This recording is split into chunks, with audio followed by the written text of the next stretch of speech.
I guess we open by just sharing that we're in an incredibly strong position. And I say that fully cognizant of what that's going to do. Some of the decisions we've made in this budget that we feel really confident about, that we feel show us in a really strong position, that we feel give quite a bit of consideration to the future of our programs, our facilities. I'm really proud of this, and I shouldn't take any credit for it. But where it sort of starts, and I'm flipping to the next slide, our mission statement that Mrs. Duggan read earlier that you all read in each of our meetings.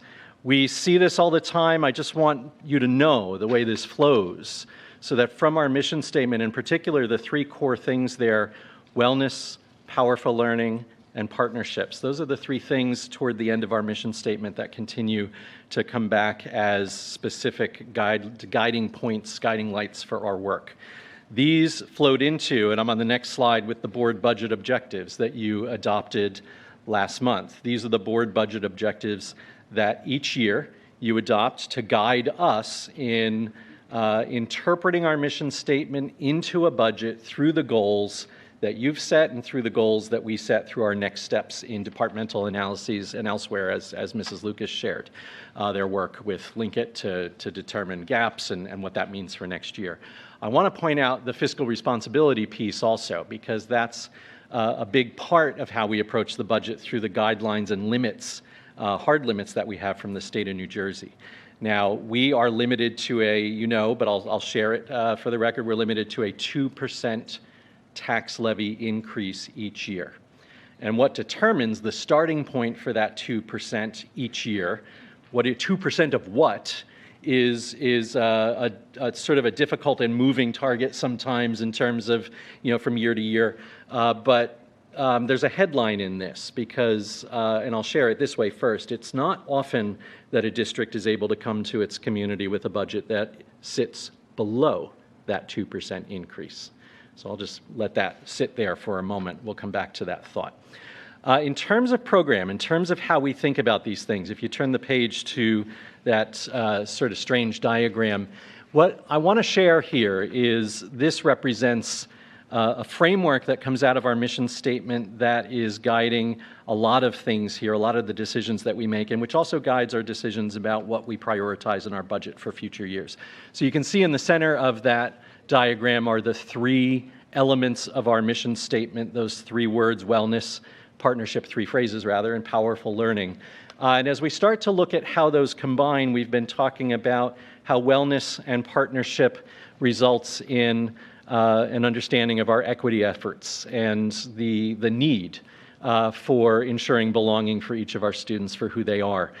That led to our care policy, and our care policy is set up, our policy 8100 is set up as a theory of action and a response to that statement, that goal of ensuring belonging.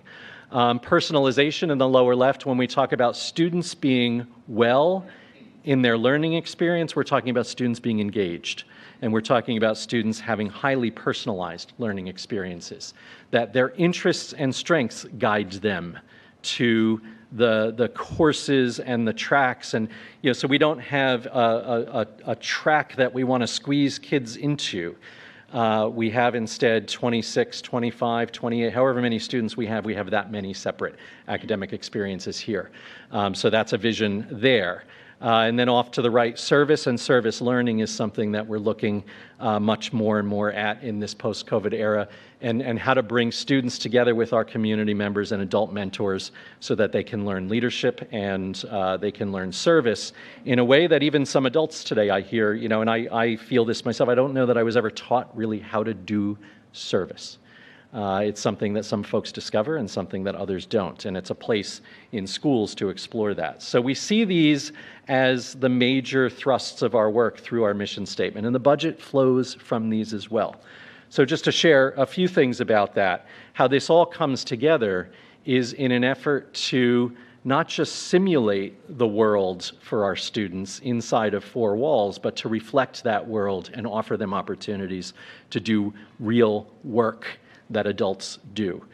So it's it's everything from the life skills room, the life skills area that we've talked about for this summer, that's out of this year's budget, correct? The life skills area that we're building for our special education department, on up through efforts that we have to, in future budgets and in the long-range facilities plan, build out a cutting-edge industry sort of standard's not the right word, but a computer science lab and space that mimics what folks use in industry, with the appropriate sort of meeting spaces, the appropriate technological considerations, all of that. Our IMC is a good example of this. Our IMC is a place that was designed for those kinds of learning experiences to be experimented with and then pushed out into other areas of campus.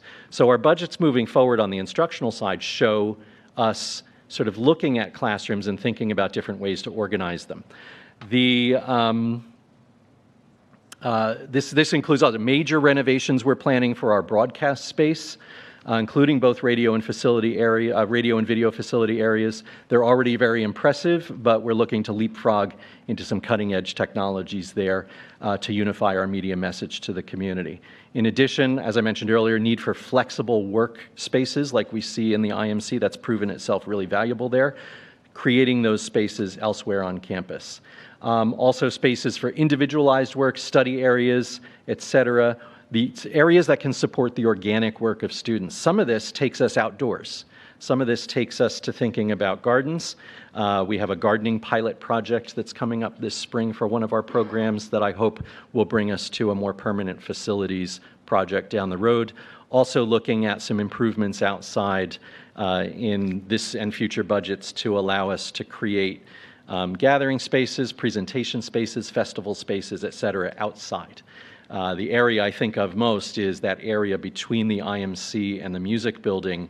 It's an area where, as we host festivals in the IMC, students will come out into that breezeway and use that area when the weather's nice to continue their celebrations. We can do a project, a facilities project in that area to create more support for those kinds of events. Performance areas, better seating areas, et cetera, out there. So we're looking at a lot of things to support student life and student ownership over not just their learning, but their celebration.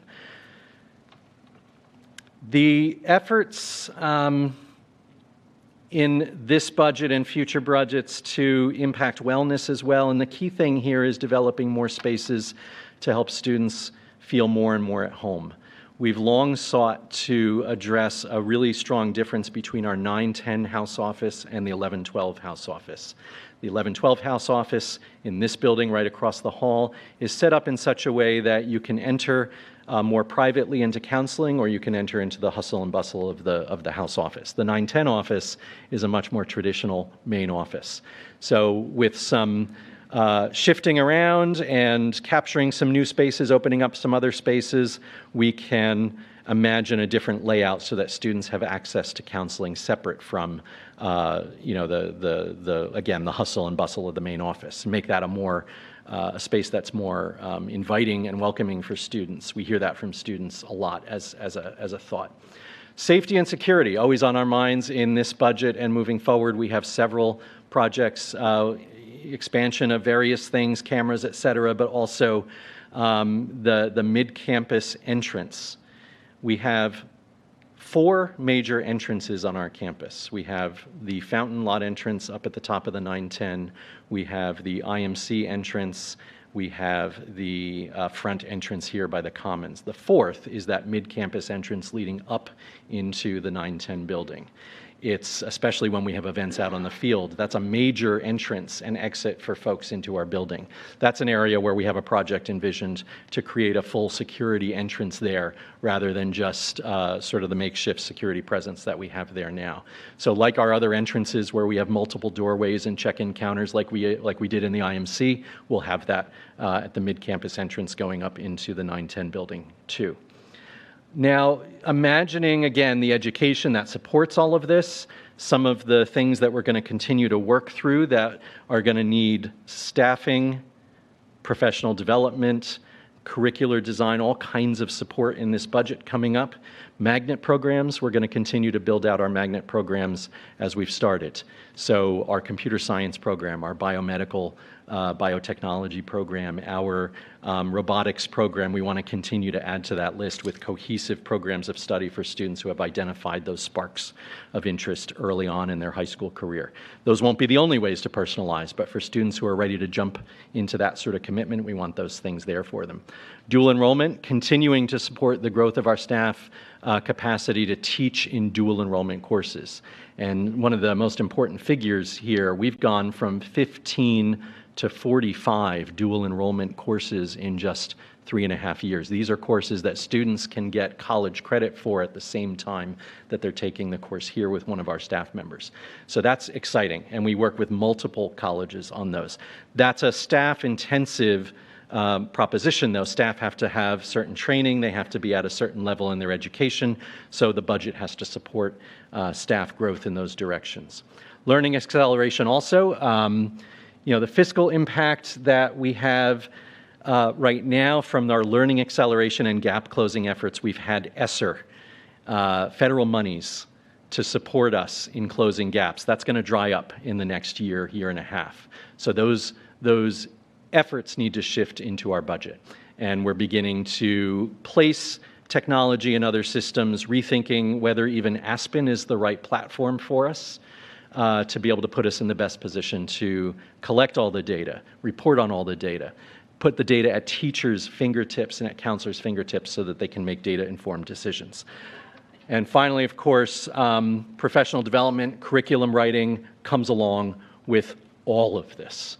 Writing the programs, imagining what our in-school suspension program looks like by putting it in the hands of the experts who work with our students day in and day out to design. That's the stuff that helps grow the capacity of our staff. So in a snapshot, really, that's sort of how we continue the work of growing our mission through a framework toward action on the ground. And where we have, for equity, we have our care policy. For personalization and service learnings, we have that kind of work to do together. What is the board's guidance to us in terms of personalizing our program for our students? And what is the board's guidance to us in terms of service learning for all of our students? That's more than just counting hours. What does real service learning look like? So next slide, what is a budget? I'm going to turn it over to Heather in a minute for all the nuts and bolts and numbers. Financial plan. Okay, so in a textbook sort of dictionary way, a budget is the plan that we develop to maintain, deliver, move forward. But again, we're doing it through the context of mission, of framework, and of policy, always. And the budget process, where we are now, it actually starts to move very quickly from November, and I won't read all of this through, but the moment we always wait for is the governor's budget address. From there, like 2 days later, we get our budget figures, and then we're off to the races to put the budget together. And it's a lot of blood, sweat, and tears from Heather's office and Heather to do that in short order in order to present in our committees the detail of our tentative budget and then get it ready for your approval. Now, you are not approving, we're not asking, rather, for you to approve the budget tonight. What you by voting on that motion will do is authorize us to submit it to the county office for feedback. Then it comes back to us. We might make some adjustments. Then it comes back to you for budget hearing and all of that process further out in the spring. So tonight is just the preliminary budget. And again, as we were sitting here tonight, we're getting news breaks about some increases in state aid that will only be even more welcome for us, although there's a catch to that I'll share. Challenges. I'm going to turn it over to you to start talking about challenges and what that all looks like. So on the next slide, you have the challenges. Thank you, Dr. Moore. Thanks.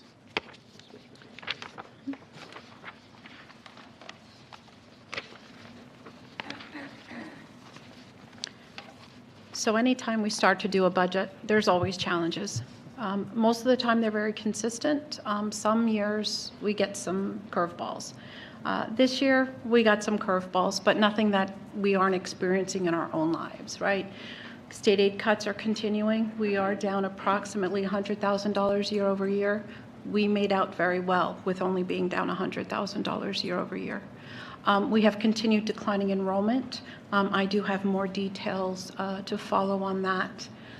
Staffing vacancies, you hear throughout the state of New Jersey and a lot of the country where staffing vacancies are getting harder and harder to fill with qualified individuals at the level that we expect them to be at.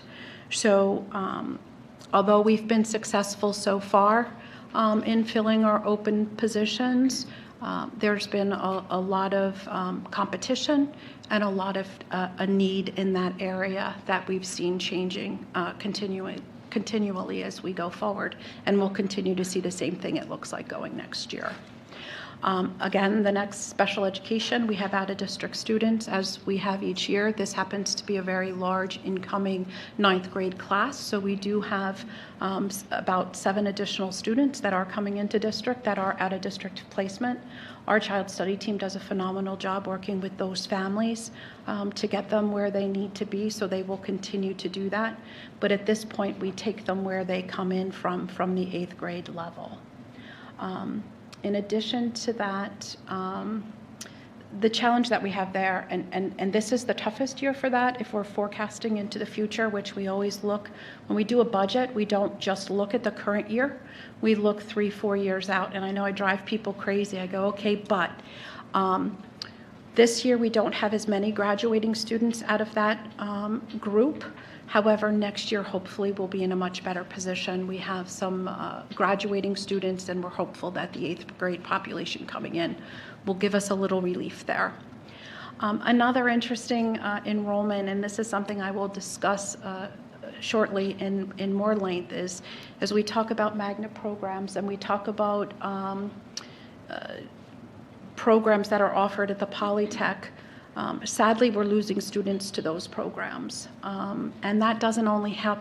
It isn't only impactful from a financial perspective in terms of we pay tuition for those students, we transport those students, but they also don't count in our enrollment, which has a whole other impact and how it impacts the district. And this is something that we really need to start to petition our legislature for lack of a better word, to look at the funding formula and see how these students are actually funded, because we kind of get hit on many levels.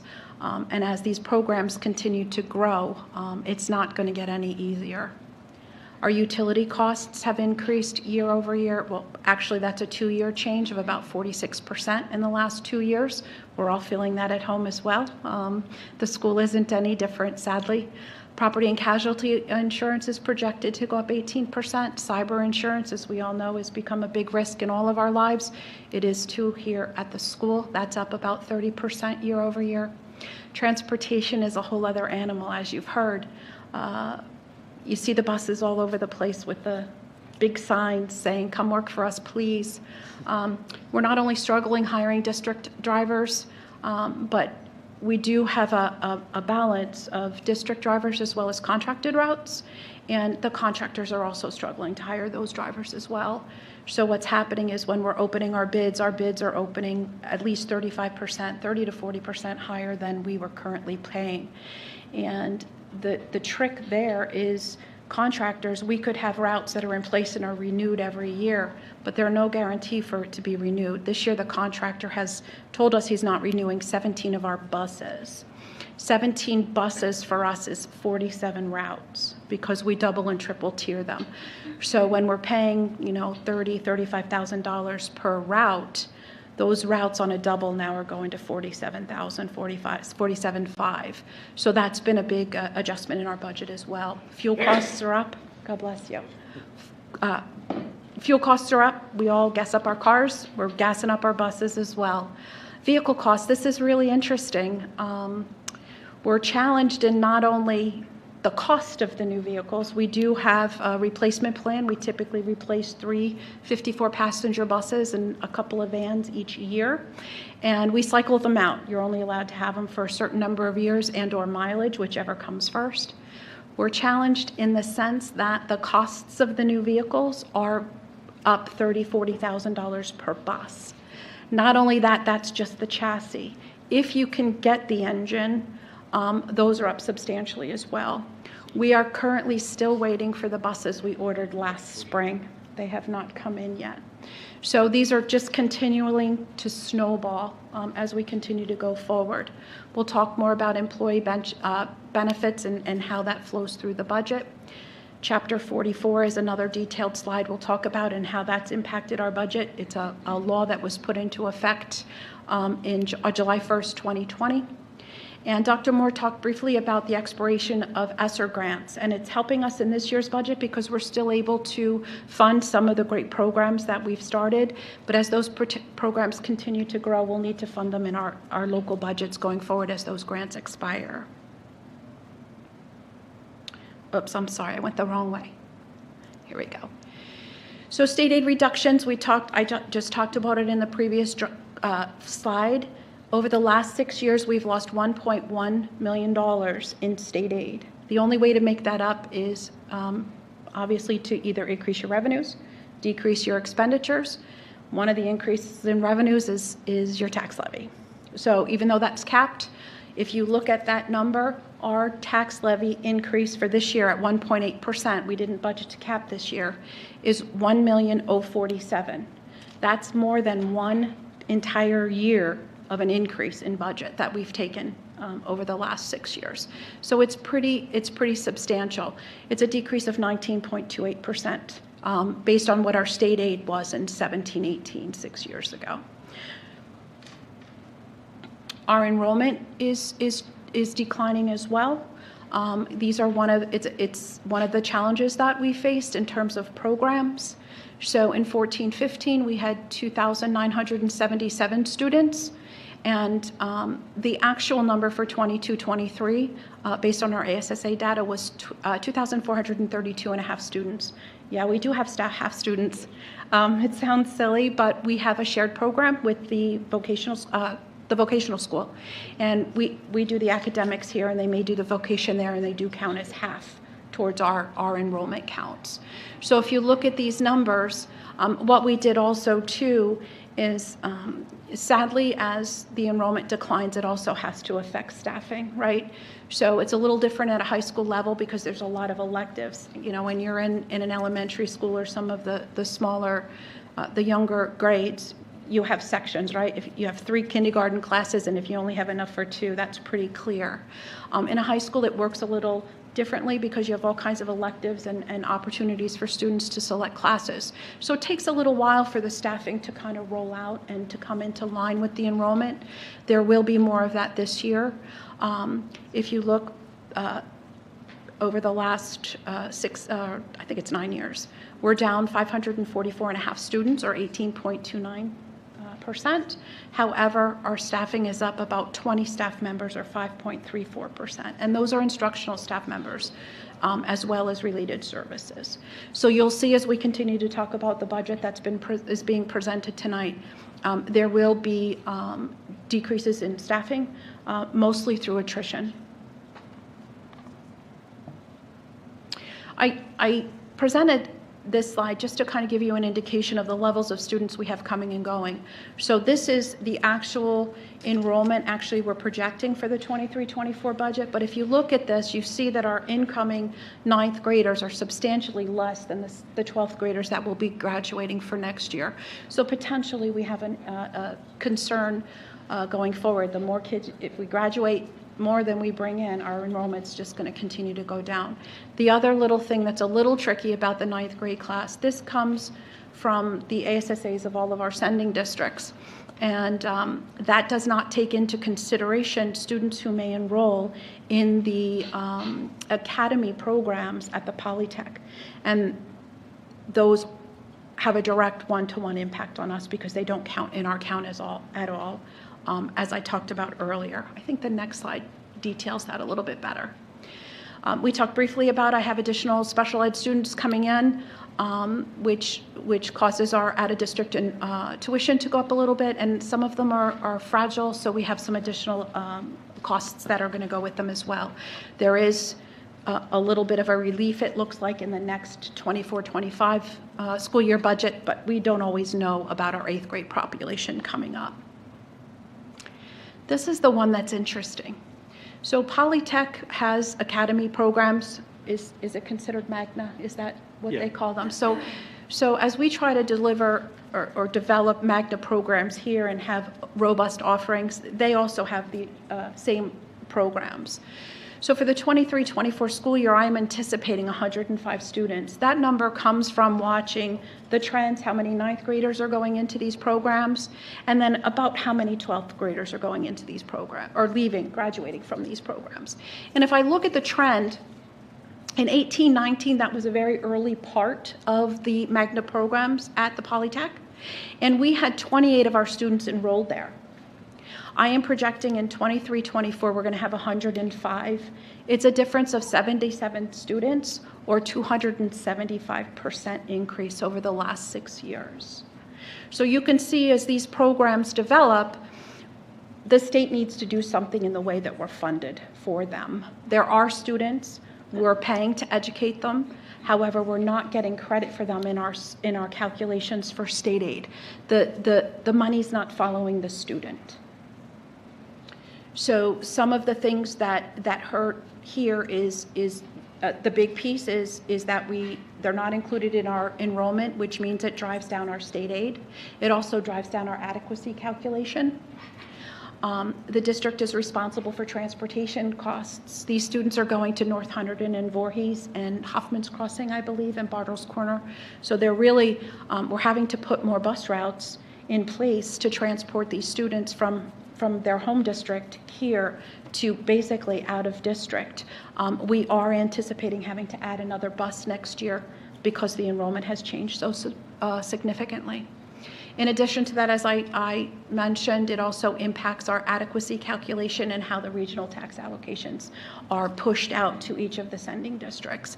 If you're a Reddington family and you have a Reddington student going to one of the Academy programs, that student doesn't count towards your enrollment. Therefore, your tax allocation calculation becomes a little different. In addition, with all of these things considered, these students, the tuition is about $10,000 a year. This year, I think it's $96.71. But overall, these students cost us probably about $80,000 to $100,000 each. And it's not as clear as we write a check for tuition. It's all of these other things included as well. So again, this is not necessarily Academy's problem. It's a state funding problem. And the only reason we don't get to count them is if this program was in Somerset County or Warren County, we'd count them. But because it's a Hunterdon County program, we don't get to count them. I also have 3 students attending Somerset County. We get to count them. It's just an odd anomaly in the way that the funding formula is calculated. This is another wonderful thing that was put, I say that sarcastically, that was put in place, and it had great intentions. And it's one of those things where a law is passed in Trenton without understanding completely how it's going to impact us at home. The intent of this program, it's called Chapter 44, and those of us familiar with how health benefits are calculated and how employees' contributions are calculated, the prior law was Chapter 78, and Chapter 78 put a very large percentage as the responsibility for the employee in paying a contribution towards their health benefits. And it's based on their salary and a percentage of the cost of the premium. So there's been a lot of pushback on that. So what the legislature decided to do was we will put in place a less robust plan and offer it to you as part of the package. All districts have to have it, and we had to have it in place before a certain date, and it's called EHP or GSP. EHP is the Employer Health Benefit Plan, or Health Plan, or GSP, which is the Garden State Plan. And the goal of these were, you know, for some people who didn't want a real robust plan, the cost was supposed to be less, and in exchange, instead of it being a percentage of the premium, it became a percentage of your salary, and a much smaller percentage. So it sounds really good on paper. It sounded probably really good when they passed the legislation, because what the caveat in the law says is for every dollar that you save on these new plans, it has to go back to the taxpayers and tax relief. So when we talked about that tax levy, If we had a savings, that would have reduced last year's tax levy. So you would have been given it back in the current year. We wouldn't have been able to budget to 2%. We would have been able to budget to somewhere less, depending on what we had to give back in the prior year. And that's great. What a great way for tax relief. The sad thing is it doesn't work, and let me tell you why. The result of this is that when they developed the plans, they weren't a lot less robust. So when we started to get the pricing on these plans, they were coming in very, very close to our legacy plan. So we weren't saving on the premium side. However, employees were saving on the contribution side because that's written into the law. So what was expected to happen is as employees' contributions were decreased, the premium was supposed to decrease and we should have had a savings. It just didn't work that way. It's a 7-year law that's in place. Each year we go through a calculation to determine year over year what our savings / loss is. This year we lost 167,367. So not only didn't you get a savings, it cost the taxpayers another almost $170,000 that we had to make up in this budget. So this is one of those fluky things that we're working through. It went into effect 7/1/20. And the additional thing is new employees in the districts don't get a choice. They have to go into these plans. So as employees retire and move out of the legacy plans in the Chapter 78, new employees are coming into these plans. And again, the premium far exceeds what we're getting in contribution. So we're having to make big adjustments for that. It went in 7/1/23, so we're in year 3 of a 7-year law. Am I talking too long? Good. So I just gave you all the bad news. But the good news is we didn't budget to cap. We budgeted to 1.8%. And we did that in several ways. We're all suffering inflation. The good news on that, interest rates went up. So we're making some substantial increases in our interest year over year on all of our investment. So we're able to make up some of the additional changes there. We analyze every single budget. We talk with supervisors. Our curriculum director speaks with each of the academic supervisors. We go through the curriculum and instruction budget. We've been able to recoup some of the money because we've been able to push new programs out to the grants, which again are going to expire next year. That's going to be more of a challenge than it is this year. Our declining enrollment does sadly influence our staffing. We've been able to make that up mostly through attrition. So not only are you saving on salaries there, you're also saving on the health benefit side. And we have been able to, even though our health benefit costs are very costly and it's a big piece of our budget, we've been able to be very responsible in our increases year over year. And we did that by participating in what's called a SHIF, which is basically a health insurance fund. So SHIF stands for School Health Insurance Fund. We applied to get into that program 1/1/21. We were accepted because we have a great experience rating, and we are a healthy group, so we were attractive to go into that group. So effective 1/1/21, we were able to go into that program. And it's an interesting time in the state of New Jersey. I'm sure that each of you have heard, and if you work in the public sector, if you work for a municipality or a police department, you've heard that state health benefits plans have gone up substantially year over year. For educators, and this was a negotiated rate, effective 1/1/23, the state employee health benefits plan increased 15.1%. I'm sure you've read that in the paper. You're hearing Trenton and Camden and a lot of these big places bailing out of the state health benefits, which really hurts the pool because the only people that can stay are the ones that can't get out. And that's some of the problem that they're experiencing. We projected in this budget, and I know it seems really high, but given what the market is doing, we projected a 9.5% medical increase, 7.5% for our prescriptions, and dental is flat year over year. And again, we're able to do that because we have a good experience rating and an overall healthy, robust plan. That's been able to help us to absorb some of the challenges that we've been facing. So when we start to talk about where does the money come from, sadly, it comes 74% of it comes from tax levy. In a school system, we don't necessarily have an opportunity to raise revenue. Sometimes it's easier at times to make widgets. You can, do a cost-effective kind of thing there, but we educate students. So whether we have 1 or whether we have 2,000, there's an economies of scale, but most of the money is going to come from tax levy. The biggest piece of that is because we are not funded appropriately based on our funding formula. Our local share, our state aid is about 5.76. Wait, I got to look smaller. I can't see. I'm so sorry. You got it, 5.76. So 5.76% of our budget is what's coming back from the state of New Jersey, whereas almost 74% is local tax levy.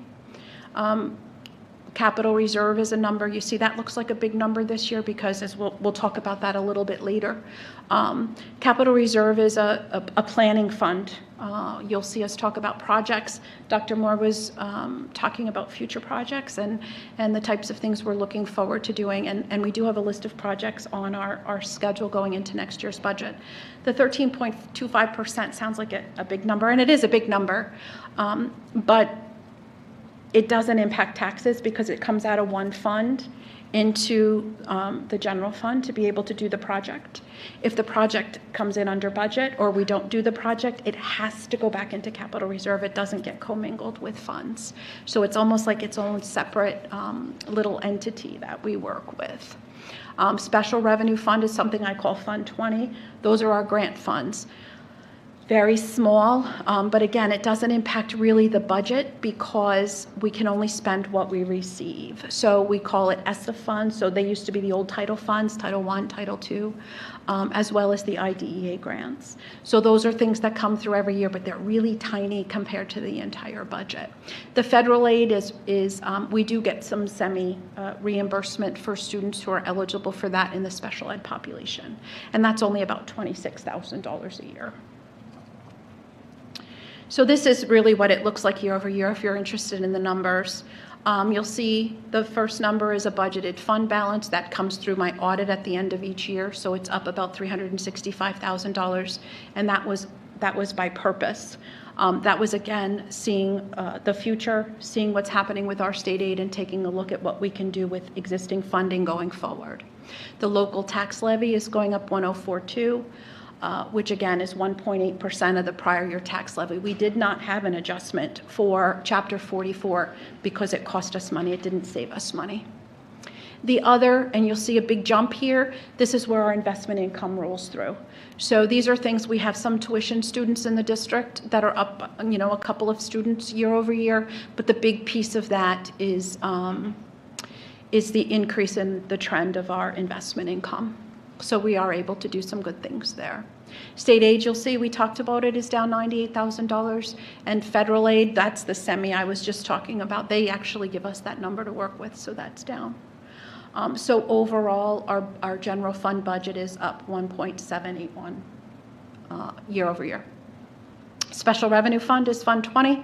It's up about $24,000 year over year. Again, they give us that number.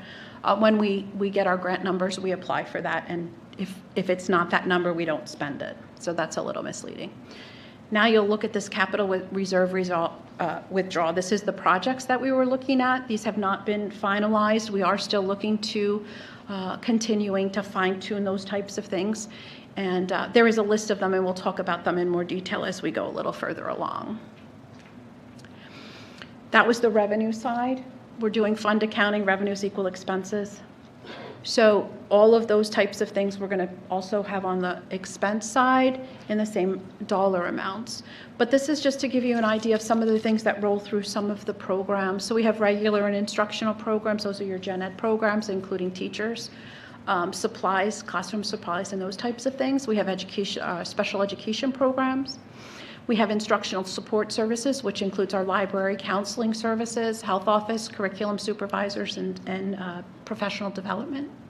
Our administrative expenses roll through superintendent's office, principal's office, human resources, business office, and information technology. I always joke at this point, this isn't just the superintendent's salary. I know everybody looks at that line and goes, are you kidding me? Our Wi-Fi goes through, our insurances go through there, our legal goes through there. So there's a lot of different things that roll through these lines. It's not just administrative salaries. Operations is maintaining our plant, so it's maintenance, custodial, grounds, and security. That you'll see a $778,000 year-over-year swing. A big piece is due to electric and insurances. Transportation, we talked about that a bit. And then the next section is employee benefits. Those are our FICA, our pension contributions, our tuition reimbursements, all of those things roll through benefits. And then we have equipment, which is any asset over $2,000 needs to be amortized. So it rolls through something I call Fund 12. And then capital projects, those are the things we talked about being funded by capital reserves. Those also roll through Fund 12. This is what the pie chart looks like from the expenditure side. And I've been doing this for almost 20 years. And when I first started, I looked at this today and I even said to Dr. Moore, I said, Gen Ed, that pie used to be so much bigger. But now you kind of you have to look at the Gen Ed, the special ed, the co-curricular and athletics, the support services. And that's pretty much our instructional area. There is an admin piece, there's an operational piece, there's transportation, benefits are getting a bigger slice. Interest, that's interest that it's silly. We record interest on capital and maintenance reserves, but we record it as an expense. I don't know why they make us do it. It's silly. Grants, again, that's the other half of the Fund 20. We had 577 on the revenue side, 577 on the expense side, and then again the 14%. Sorry, I rounded that. It was 13 something on the other, but the rounds up to 14. That's the expense side of that other. Sure.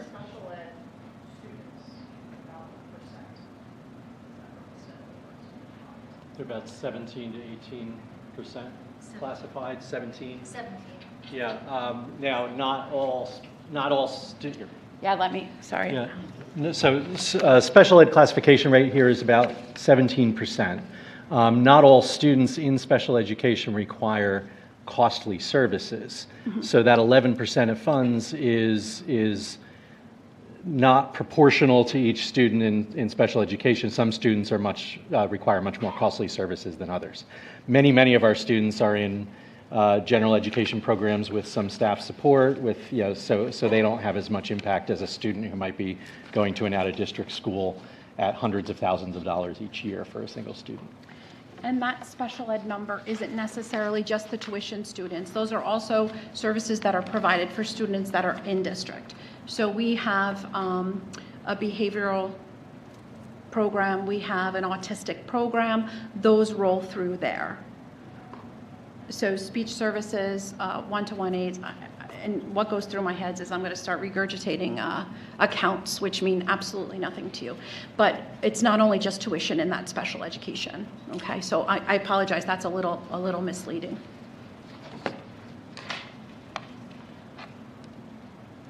And these are the numbers to support the pie chart. So our regular and instruction is down almost 200,000 year over year. And as we discussed, it's due to declining enrollment and staffing changes.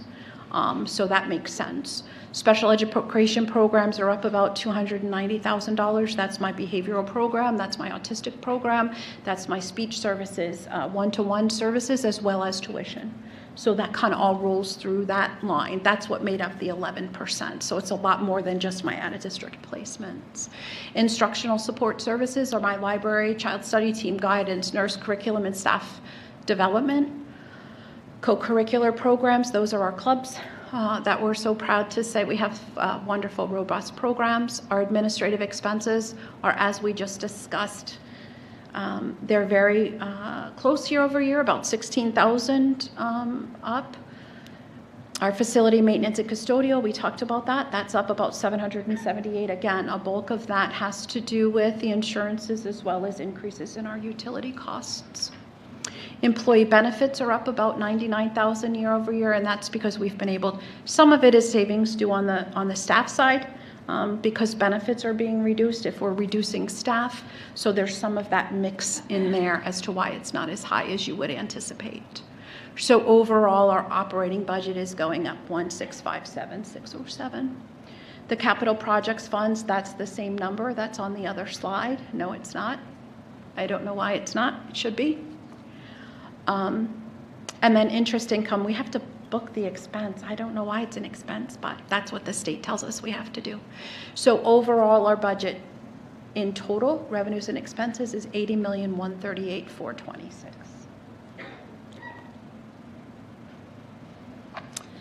This is a Jimlyn slide. Jimlyn was my predecessor, and she always used to say we're in the people business. 77.1% of our budget is directly associated with employee salaries and benefits. So that leaves 23% for everything else. So you can see how it's a little difficult sometimes to finagle things. Can I just ask a quick question? Sure.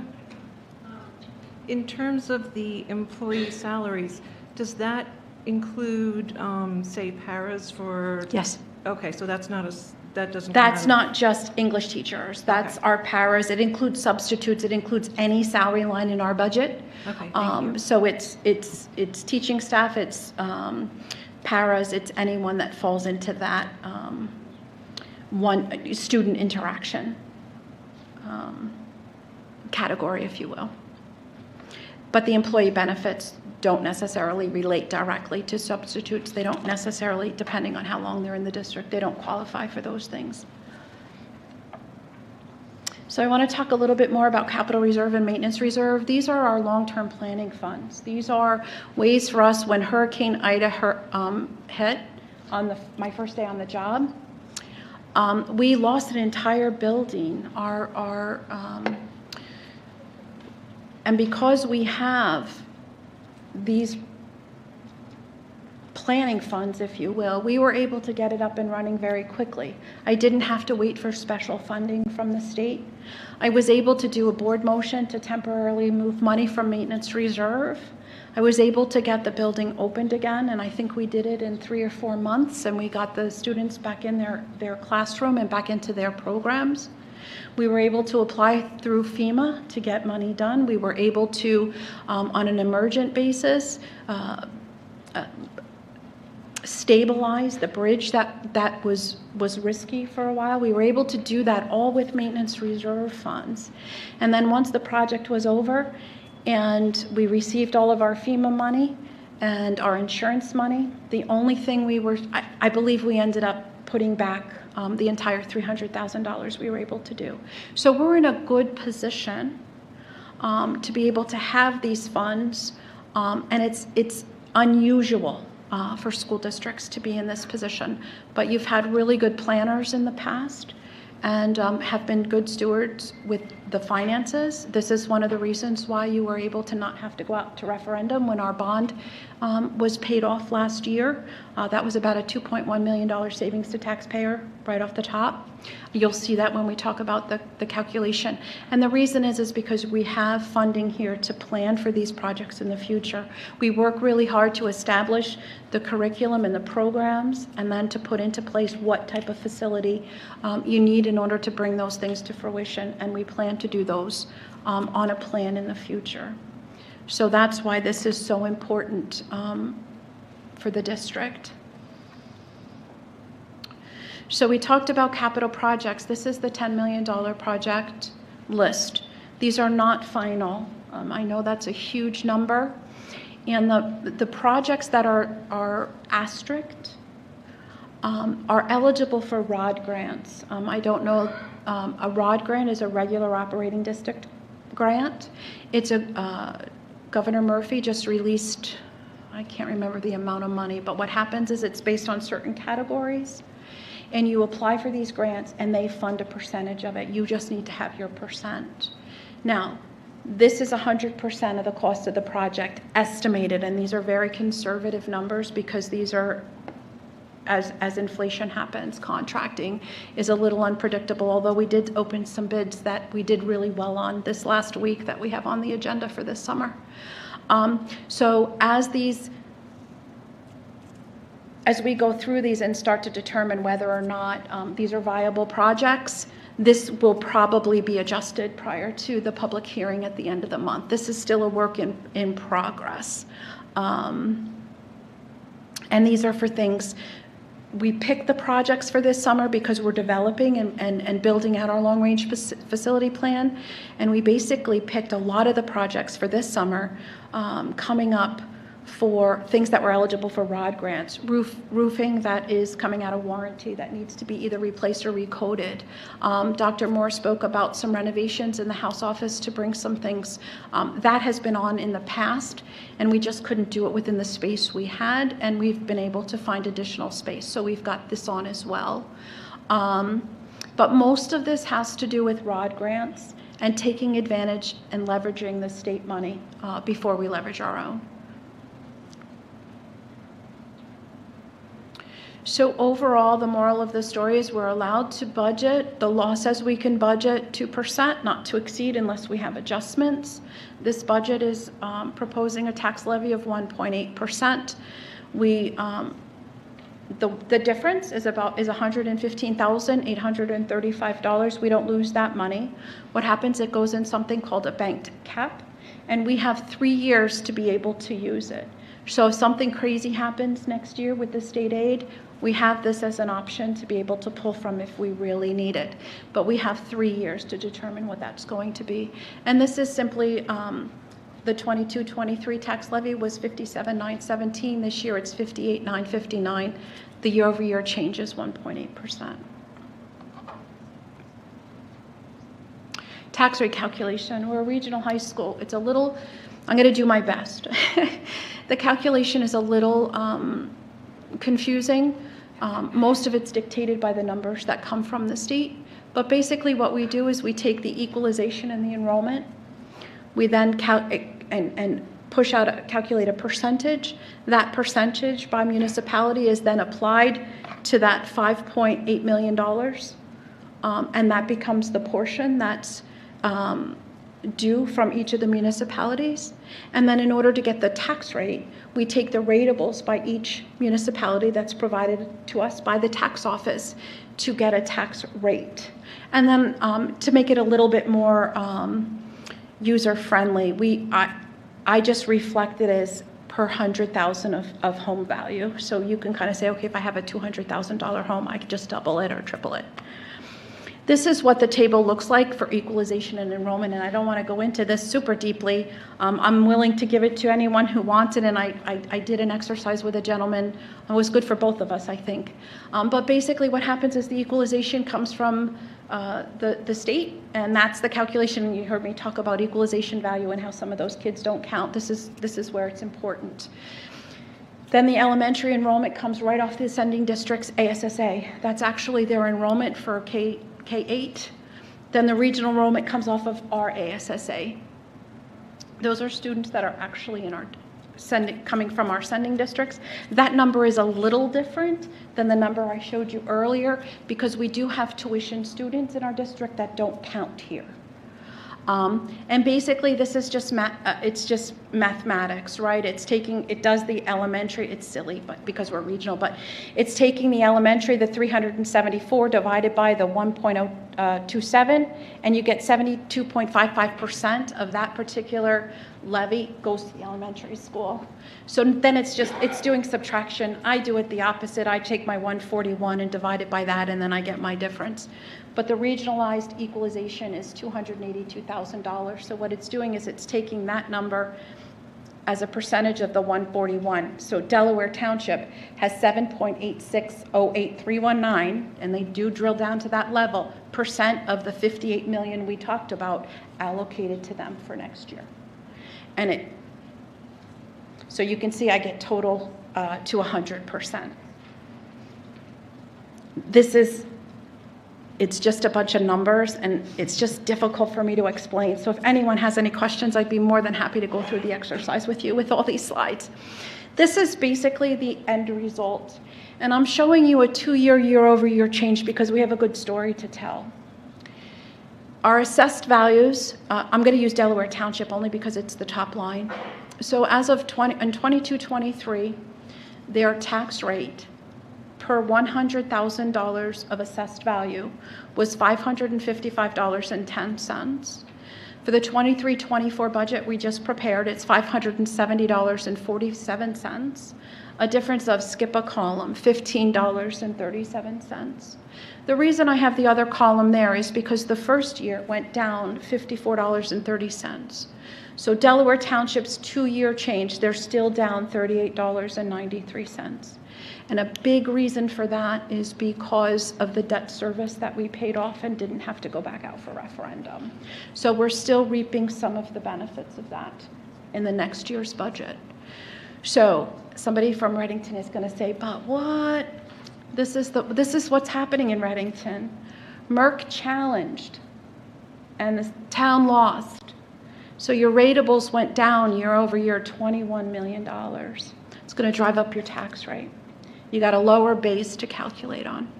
So sadly, the change from 22-23 was $11.48, and that had to do with enrollment more than anything else. The big change this year is due to the ratables, due to the settlement with Merck. So for the current year, Reddington's taxes are going up $8.57 per 100,000 of assessed value.